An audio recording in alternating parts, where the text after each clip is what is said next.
The stack continues. I have not even gotten halfway through my LPs, and it's fun to see because I have to admit I enjoy having eclectic tastes, so a little bit of everything. And it's fun to hold myself to the discipline of no filtering. So I haven't even counted off 10 here, but hopefully I can keep track. So the next album on the stack is Donnie Iris King Cool. The song Sweet Mary Lee, great tune. I love the harmonies and it's just a great rock tune.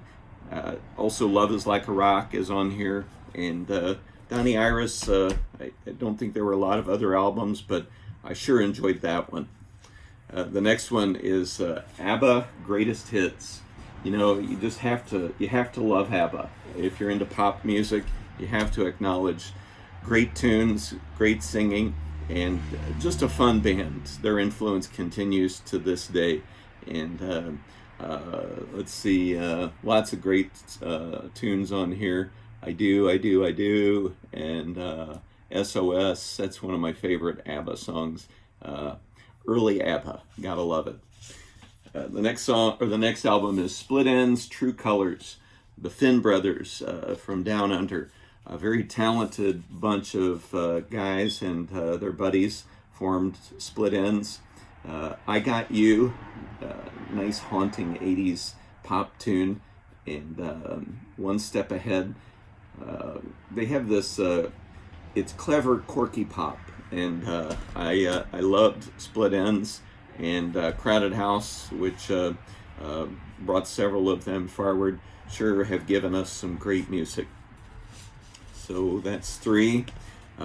Madonna's debut album, again, great songs on here. She's become more of a pop star at this point in her career, but early on, Madonna was pretty edgy. She had a good sound, and songs like Lucky Star and Borderline.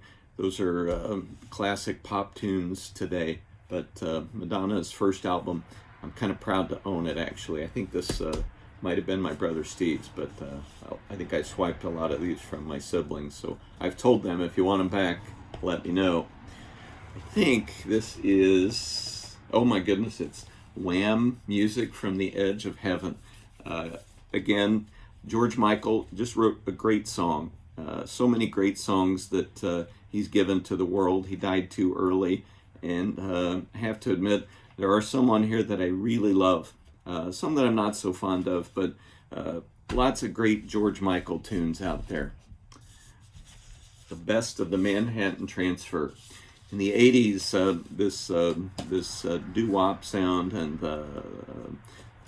just that vocal group thing became big for a while.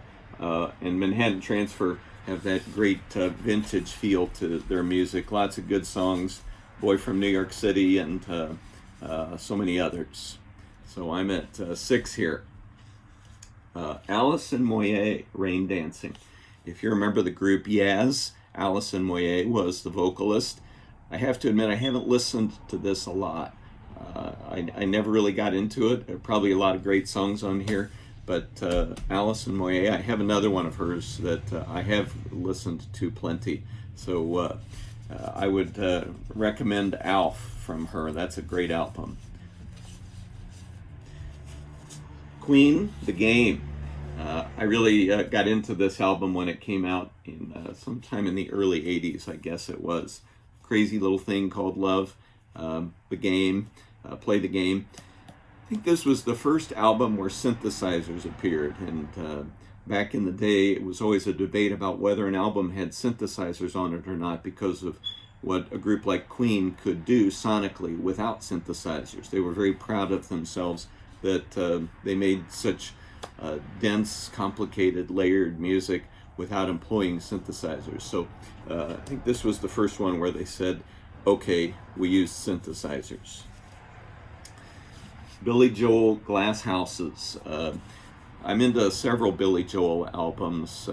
I'll get to another one as we go, and I prefer it to this one, but there's some good tunes on here, and Billy Joel writes lots of great music that has endured well to this day. So 1, 2, 3, 4, 5, 6, 7, 8, 9. One more. The frontman for Styx, Dennis DeYoung, his solo album Desert Moon. I admit I didn't really get into this. He got a little soft in a lot of his music, but that song Desert Moon, it's a nice song to be the title cut for an album, but I preferred him with Styx.